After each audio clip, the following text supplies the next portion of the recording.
ओम नमः शिवाय। हे शिव भक्तों, इस एपिसोड में हम विद्वेश्वर संहिता के 8वें अध्याय का पाठ करेंगे। इसके पूर्व के अध्याय को सुनने के लिए हमारे चैनल की प्लेलिस्ट में जाकर आप संपूर्ण अध्यायों का पाठ सुन सकते हैं। ओम श्री गणेशाय नमः। अथ अष्टमो अध्याय। भगवान शंकर द्वारा ब्रह्मा और केतकी पुष्प को शाप देना और पुनः अनुग्रह प्रदान करना। नंदिकेश्वर बोले, तदुपरांत महादेव शिवजी ने ब्रह्मा के गर्भ को मिटाने की इच्छा से अपनी भ्रकुटी के मध्य से भैरव नामक एक अद्भुत पुरुष को उत्पन्न किया। उस भैरव ने रणभूमि में अपने स्वामी शिवजी को प्रणाम करके पूछा, हे प्रभु, आप शीघ्र आज्ञा दें, मैं आपका कौन सा कार्य करूं? शिवजी बोले, हे वस्त, ये जो ब्रह्मा हैं वे इस सृष्टि के आदि देवता हैं। तुम वेग पूर्वक तीक्ष्ण तलवार से इनकी पूजा करो, अर्थात इनका वध कर दो। तब भैरव एक हाथ से ब्रह्मा के केस पकड़कर असत्य भाषण करने वाले उनके उद्यत 5वें सिर को काटकर हाथों में तलवार भांजते हुए उन्हें मार डालने के लिए उद्यत हुए। हे सनत कुमार, तब आपके पिता अपने आभूषण, वस्त्र, माला, उत्तरीय एवं निर्मल बालों के बिखर जाने से आंधी में झकझोरे हुए केले के पेड़ और लता गुल्मों के समान कंपित होकर भैरव के चरण कमलों पर गिर पड़े। हे तात, तब ब्रह्मा की रक्षा करने की इच्छा से कृपालु विष्णु ने मेरे स्वामी भगवान शंकर के चरण कमलों को अपने अश्रु जल से भिगोते हुए हाथ जोड़कर इस प्रकार प्रार्थना की, जैसे एक छोटा बालक अपने पिता के प्रति टूटी फूटी वाणी में करता है।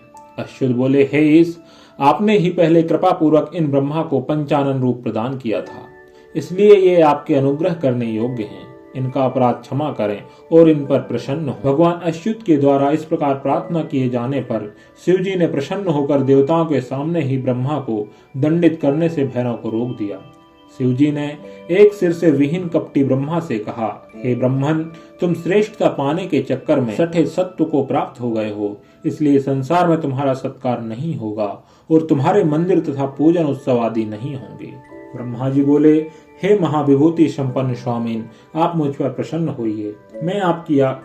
मैं आपकी कृपा से अपने सिर के कटने को भी आज श्रेष्ठ समझता हूँ। विश्व के कारण, विश्व बंधु, दोषों को सह लेने वाले और पर्वत के समान कठोर धनुष धारण करने वाले आप भगवान शिव को नमस्कार है। ईश्वर बोले, हे वस्त, अनुशासन का भय नहीं रहने से यह सारा संसार नष्ट हो जाएगा। अतः तुम दंडनी को दंड दो और इस संसार की व्यवस्था चलाओ। तुम्हें एक परम दुर्लभ वर भी देता हूँ, जिसे ग्रहण करो। अग्निहोत्र आदि वैतानिक और ग्रह यज्ञों में आप ही श्रेष्ठ रहेंगे।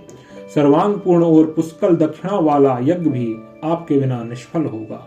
तब भगवान शिव ने झूठी गवाही देने वाले कपटी केतक पुष्प से कहा, अरे सठ केतक, तुम दुष्ट हो, यहाँ से दूर चले जाओ। मेरी पूजा में उपस्थित तुम्हारा फूल मुझे प्रिय नहीं होगा।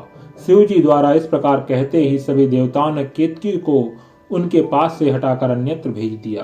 केतक बोला, हे नाथ, आपको नमस्कार है। आपकी आज्ञा के कारण मेरा तो जन्म ही निष्फल हो जाएगा। हे तात, मेरा अपराध क्षमा करें और मेरा जन्म सफल कर दें। जाने अनजाने में हुए पाप आपके स्मरण मात्र से नष्ट हो जाते हैं। फिर ऐसे प्रभावशाली आपके साक्षात दर्शन करने पर भी मेरे झूठ बोलने का दोष कैसे रह सकता है? उस सभा स्थल में केतक पुष्प के इस प्रकार स्तुति करने पर भगवान सदाशिव ने कहा, मैं सत्य बोलने वाला हूँ, अतः मेरे द्वारा तुझे धारण किया जाना उचित नहीं है, किंतु मेरे ही अपने विष्णु आदि देवगण तुम्हें धारण करेंगे और तुम्हारा जन्म सफल होगा और मंडप आदि के बहाने तुम मेरे ऊपर भी उपस्थित रहो।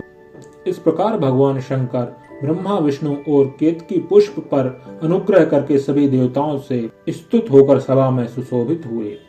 इति श्री शिव महापुराणे प्रथमायां विद्वेश्वर संहितायां शिव अनुग्रह वर्णनम नाम अष्टमो अध्यायः।